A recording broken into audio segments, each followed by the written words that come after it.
Vamos a orar. Amado Dios y Padre Celestial, gracias te damos por este tu santo día.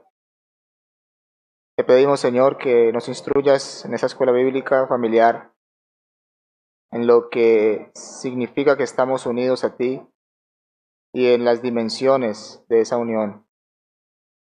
Lo pedimos en el nombre de Jesús. Amén. Bueno, hermanos, normalmente vemos que en la vida del hombre común se pone mucho énfasis en los beneficios que se obtienen de esta vida o los beneficios que se obtienen del Evangelio, lo que sea. Los beneficios son como el énfasis todo el tiempo, ¿no? Ustedes pueden escuchar a los carismáticos o a los evangelicalistas decir, ven a Cristo y toda tu vida será resuelta. Dios te ama y tiene un propósito para tu vida, etc. Y ponen mucho énfasis en los beneficios. Nosotros como iglesia bíblica, reformada o presbiteriana, también podemos hacer lo mismo, en perder de vista al benefactor y poner más bien nuestra mirada en los beneficios. Hemos hablado de la justificación, de la adopción, de la santificación, de que perseveramos en la fe, de que vamos a resucitar algún día. Todos son beneficios de la redención, pero solemos perder de vista al benefactor de la redención, al benefactor de los beneficios, es decir, al bienhechor, a la causa y razón principal de que nosotros tengamos esos beneficios. Y vamos a ver entonces en esa escuela bíblica 3 dimensiones de la unión con Cristo, 3 dimensiones de lo que significa estar unidos a Cristo. Vamos a ver que la unión con Cristo se fundamenta en primer lugar en la elección de Dios. En segundo lugar, se fundamenta en la encarnación de Cristo. Y en tercer lugar, se fundamenta en nuestra participación por la fe en dicha unión. Y por favor, acompáñame a Efesios capítulo 1, versículos 3 al 5. Vamos a ver que la unión con Cristo, estar unidos a Cristo o estar en Cristo, se fundamenta en la elección eterna de Dios.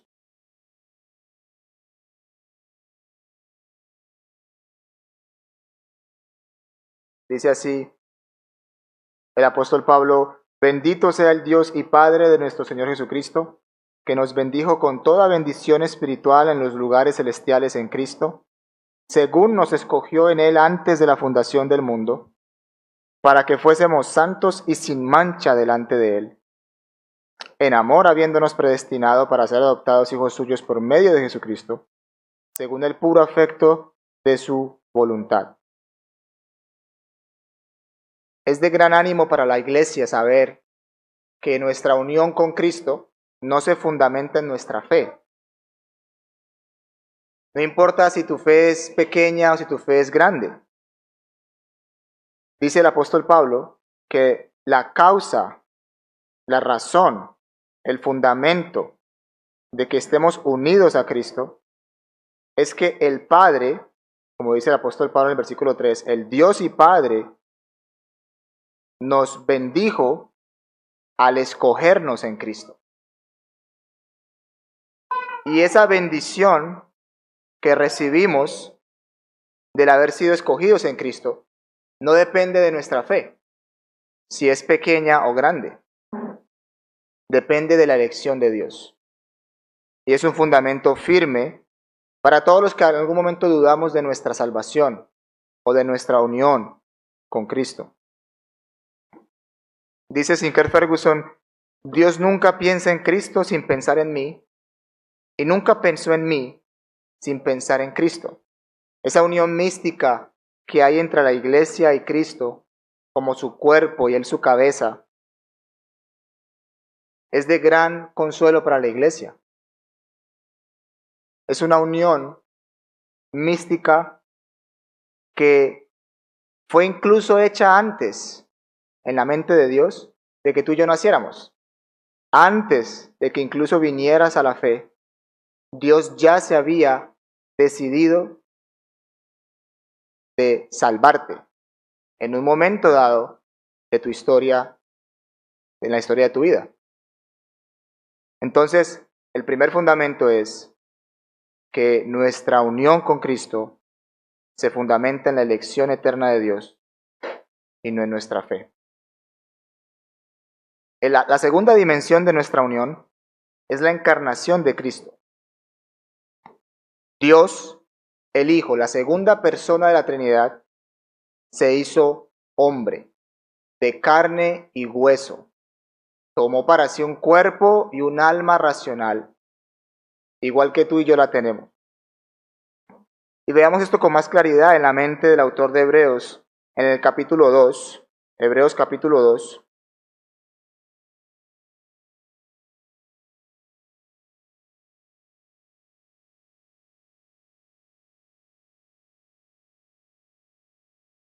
Hebreos capítulo 2, versículos 9 en adelante.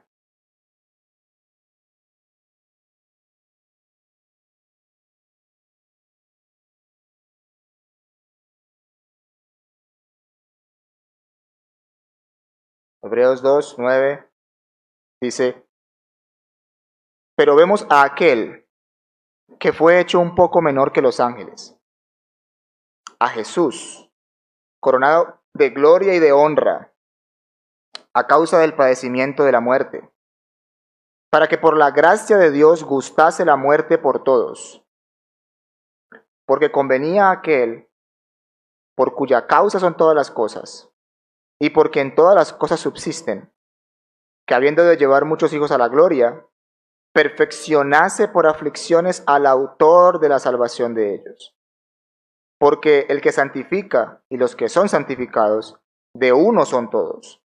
Por lo cual no se avergüenza de llamarlos hermanos, diciendo, anunciaré a mis hermanos tu nombre, en medio de la congregación te alabaré, y otra vez yo confiaré en él.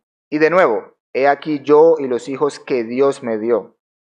Así que por cuanto los hijos participaron de carne y sangre, él también participó de lo mismo, para destruir por medio de la muerte al que tenía el imperio de la muerte, esto es, al diablo, y librar a todos los que por el temor de la muerte estaban durante toda la vida sujetos a servidumbre. Porque ciertamente no socorrió a los ángeles, sino que socorrió a la descendencia de Abraham, por lo cual debía ser en todo semejante a sus hermanos, para venir a ser misericordioso y fiel sumo sacerdote en lo que a Dios se refiere, para expiar los pecados del pueblo. Pues en cuanto él mismo padeció siendo tentado, es poderoso para socorrer a los que son tentados. Hay una dimensión en la mente del autor de Hebreos de nuestra unión con Cristo en la encarnación de Cristo. Cristo es denominado el autor de la salvación, el archegos en griego. ¿Qué quiere decir eso? Que Cristo es no solamente el autor de la salvación, el que lleva a cabo la salvación, sino que Cristo también es el representante de toda la iglesia por la cual está haciendo lo que está haciendo. Y Cristo es la cabeza de la iglesia, y la iglesia es su cuerpo. En otras palabras, cuando Cristo estaba viviendo perfectamente, amando al Padre con todo su corazón, con toda su alma y con toda su mente, lo estaba haciendo como archegos, como autor, como representante de su iglesia. Podríamos decir entonces que Cristo estaba haciendo lo que estaba haciendo y nosotros también en él. Cuando Cristo estaba viviendo perfectamente su vida de obediencia, yo la estaba viviendo con él. Cuando Cristo estaba muriendo y sufriendo el infierno, descendiendo al infierno en la cruz, yo también estaba en él. Y esta es la forma más preciosa en que la Escritura nos muestran la relación que tiene Cristo con su iglesia. ¿Por qué? Porque al encarnarse el Hijo de Dios, Él está diciendo, yo me relaciono también con mi iglesia. La iglesia está en mí, pero yo estoy en ella. Mírenme, yo me hice carne y hueso. De hecho, Pablo va a decir después en Efesios 5 que nosotros somos carne de su carne y hueso de sus huesos. Hay una unión mística en Cristo como verdadero hombre y la iglesia en ese hombre alcanzando la redención por su pueblo.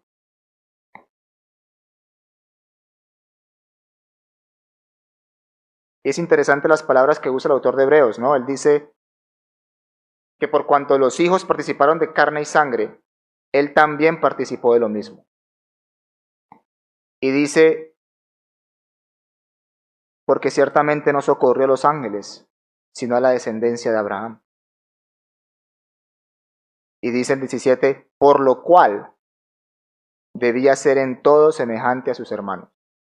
Era una necesidad, era una obligación que Dios el Hijo se hiciera semejante a sus hermanos. Y la palabra semejante en el autor de Hebreos, hermanos que tienen una idea de los idiomas originales, van a ver que es la misma palabra en griego que se utiliza cuando se habla de la imagen de Dios en el hombre, que somos semejanza de Dios. En ese sentido, Cristo se hizo semejanza de los hombres. Y esa realidad de la semejanza de Cristo con los hombres era necesaria y obligatoria para poder alcanzar la redención. El autor de Hebreos en el versículo 18 aplica esta realidad de la encarnación de una forma impresionante, diciendo, pues en cuanto él mismo padeció siendo tentado, es poderoso para socorrer a los que son tentados. En esa unión de Cristo con su iglesia y la iglesia con Cristo en su encarnación, tenemos una esperanza de que seremos socorridos por Él. Él también fue tentado en todo sin pecado. Él vivió sometido bajo la ley. Él sabe lo que significa obedecer la ley como verdadero hombre. Él sabe lo que significa ser tentado. Y por eso dice el autor de Hebreos que tenemos esta esperanza de ir a aquel que puede socorrernos cuando somos tentados. Cristo nos entiende al haberse encarnado en esa semejanza. Él sabe lo que significa ser hombre, no solamente como verdadero Dios, sino de manera experiencial. Cristo sabe lo que es tener hambre y tener sed. Cristo sabe lo que es ser abofeteado, rechazado y demás. Y nosotros en unión con Cristo tenemos un sumo sacerdote que se compadece, que se acuerda de la condición de su iglesia, porque él mismo la vivió en cuerpo y alma. Es una esperanza gloriosa para nosotros hoy en esta mañana, saber que tenemos en Cristo no solamente al Dios eterno, sino también al hombre que me conoce, que me entiende, que sabe lo que significa ser tentado y que, en otras palabras, sabe lo que significa la redención alcanzada. En tercer lugar, la unión con Cristo tiene una dimensión que es la dimensión que todos nosotros sabemos y conocemos, y es nuestra participación por la fe en Él. Ahora, una pregunta para mis hermanos es la siguiente. Pablo dice en Efesios que fuimos elegidos, escogidos en Él, antes de la fundación del mundo. Pero luego va a decir en el capítulo 2 que en aquel tiempo estaban sin Cristo. ¿Ven la aparente paradoja o contradicción? ¿Cómo resolvemos este, entre comillas, problema de que fuimos elegidos en Cristo, pero que en algún momento de nuestra historia estábamos sin Cristo? Y la palabra griega no tiene ningún significado más allá, no, dice sin Cristo, separados de Cristo. ¿Cómo resolvemos esto? Bueno, hay una forma herética de hacerlo, y es como lo hizo Karl Barth. La teología bartiniana dice que Cristo justificó a todos cuando Él murió y que cuando alguien nace y ha sido elegido en Cristo ya es justificado. ¿Es eso cierto? Pero Cristo no alcanzó la justificación en su vida. Entonces, ¿fuimos o no fuimos? Pero Pablo dice que estábamos sin Él.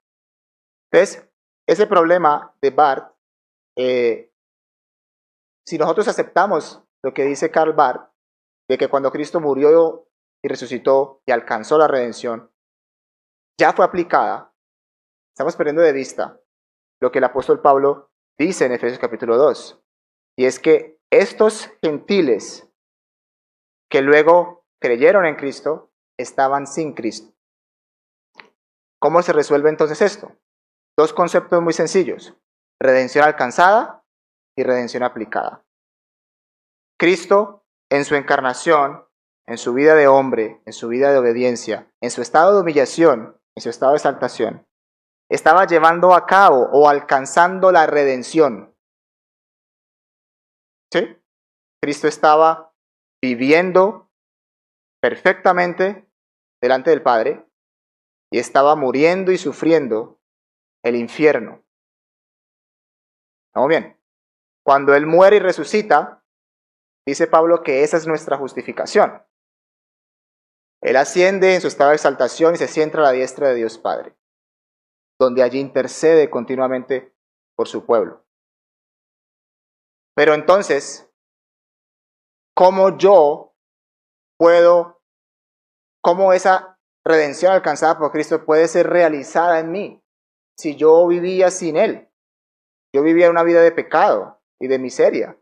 Yo estaba muerto, dice Pablo en Efesios 2:1, en mis delitos y pecados. Yo era un hijo de desobediencia y un hijo de ira. ¿En qué momento yo pasé de ese estado a decir ahora en Cristo? ¿Cómo pasé de sin Cristo a en Cristo? Bueno, porque la redención que Cristo alcanzó tiene que ser aplicada.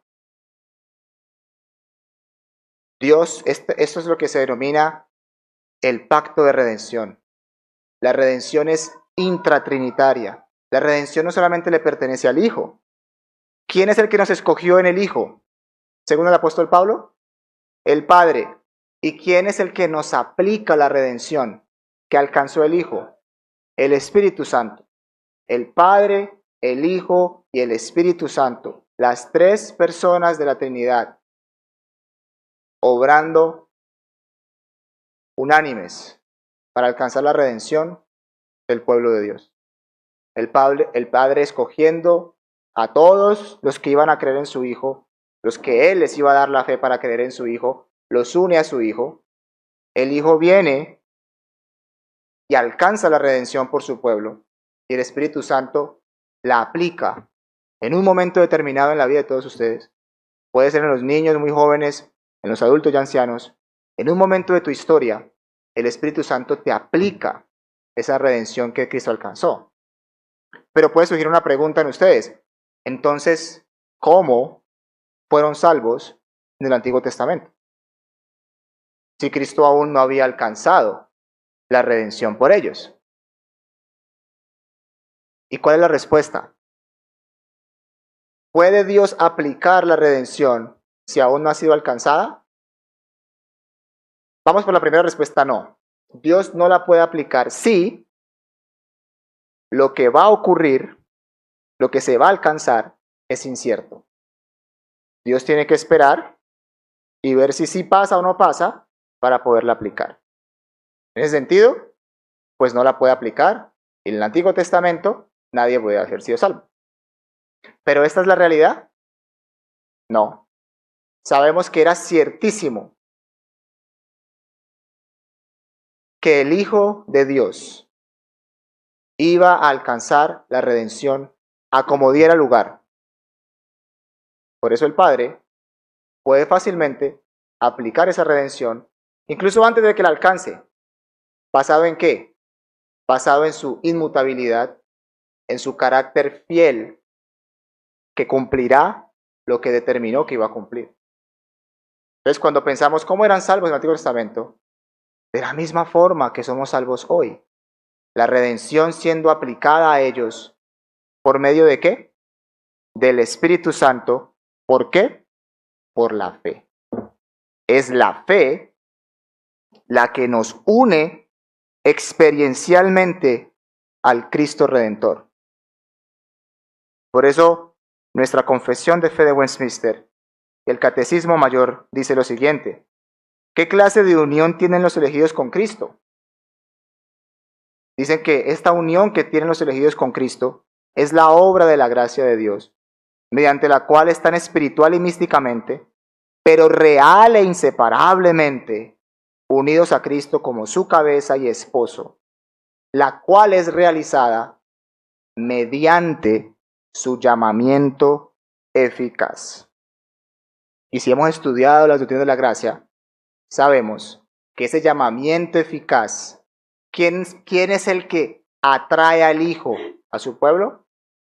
Dice Jesús en Juan 6:44, nadie puede venir a mí si el Padre no le trajere. Y nadie puede creer en Él si el Espíritu Santo no obra la fe salvadora. ¿Y qué es creer en Cristo? Creer en Cristo no es solamente tener una idea correcta de Cristo, aunque hace parte de creer en Cristo. Cristo, el Hijo de Dios, tú puedes creer en un Cristo falso. El Cristo de los testigos de Jehová no es el Cristo de la Biblia, por ejemplo. El Cristo de los mormones no es el Cristo de la Biblia, por ejemplo. Tú puedes tener una idea incorrecta de Cristo y creer respecto de Cristo de una forma incorrecta, y eso no podría considerarse una fe salvífica. Es necesario que creamos en el Cristo bíblico, no en un Cristo falso, porque eso sería un falso evangelio. Si tú tienes un falso Cristo, tienes un falso evangelio, eres anatema, ¿cierto?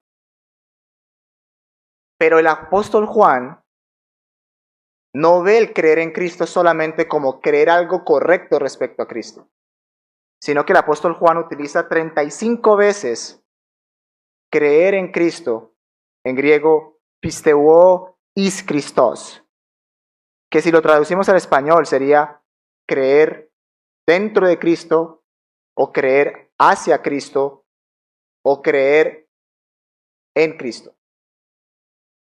¿Y qué significa eso?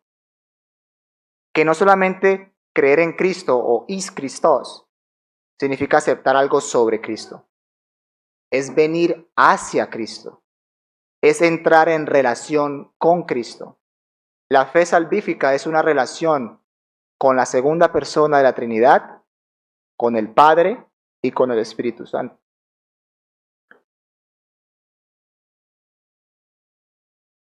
Por eso dice Ferguson en este curso que no debemos pensar en la unión con Cristo como una idea teológica, sino como si estuviéramos casados con Él. Es lo que va a decir Pablo después en Efesios capítulo 5. Él empieza a hablar del matrimonio, dice: maridos, amad a vuestras mujeres, y pueden ir allí en Efesios capítulo 5, versículo 24. Dice Pablo: así que como la iglesia se sujeta a Cristo, así también las casadas lo estén a sus maridos en todo. Maridos, amen a sus mujeres, así como Cristo amó a la iglesia y se entregó por ella, para santificarla, habiéndola purificada en el lavamiento del agua por la palabra, a fin de presentársela a sí mismo una iglesia gloriosa, que no tuviese mancha, ni arruga, ni cosa semejante, sino que fuese santa y sin mancha. Así que también los maridos deben amar a sus mujeres como a sus mismos cuerpos. El que ama a su mujer, a sí mismo se ama, porque nadie aborreció jamás a su propia carne, sino que la sustenta y la cuida, como también Cristo a la iglesia. Versículo 30 del capítulo 5 de Efesios. Porque somos miembros de su cuerpo, de su carne y de sus huesos. ¿De quién está hablando Pablo? ¿De la esposa del esposo? Dice luego: por esto dejará el hombre a su padre y a su madre, se unirá a su mujer y los dos serán una sola carne. Pareciera que estuviera hablando del esposo y de la esposa, pero luego lo que dice es impresionante. Grande es este misterio. El misterio del matrimonio. Yo digo esto respecto de Cristo y de la iglesia. El matrimonio es solamente, meramente una analogía real de la unión real de la iglesia y Cristo. Y la pregunta es, si tú has venido a Cristo o si estás en una relación con Cristo, como la tienes con tu esposo y tu esposa. Tú vas a decir, pero es que yo soy yo y mi esposa y mi esposa. Nosotros no somos una sola persona. No. Es claro, usted es el esposo y la esposa, pero la Biblia dice que son una sola carne. Es una unión mística. Por eso cuando alguien comete adulterio, Pablo dice esto respecto a Cristo también, y dice, si alguien comete adulterio o fornica por una ramera, está uniendo a Cristo con ella. ¿Por qué? Porque así como el esposo y la esposa son una sola carne, Cristo y la iglesia son uno. Y esto debería hacernos temblar cada vez que contemplamos el pecado de esa forma. Cuando yo contemplo el pecado y caigo en pecado, ¿qué estoy haciendo? Debería preguntarme. Si yo estoy unido a Cristo, si Él es mi esposo, somos uno, ¿qué estoy haciendo? Y la pregunta que te hago es, si tú has entrado en Cristo, si has venido a Él, si has entrado en una relación con Él, si has sido resucitado de muerte a vida con Cristo, ¿qué va a pasar en tu vida automáticamente? Tú estás viviendo en novedad de vida. Tú no eres el mismo ni la misma. En Cristo nuestra visión del mundo cambia de tonalidad. Ya todos los aspectos de nuestra vida, en ser una nueva creación, son de un nuevo reino. Ya nuestro matrimonio, nuestra familia, nuestra maternidad, paternidad, nuestra profesión, nuestro llamado, nuestro cuerpo, nuestra mente. Ya no vivimos, como dice Pablo, según la corriente de este mundo, según las filosofías de este mundo, según sus rudimentos ni sus deseos, sino que nuestra mirada ahora en Cristo, si tú has creído en Cristo, eso es una realidad en tu vida, está puesta arriba, donde está sentado Cristo a la diestra de Dios Padre, porque es allí donde ya estamos unidos místicamente y hacia allá nos dirigimos, cuando este cuerpo de muerte sea redimido también de este mundo terrenal. En el nombre de Jesús, amén.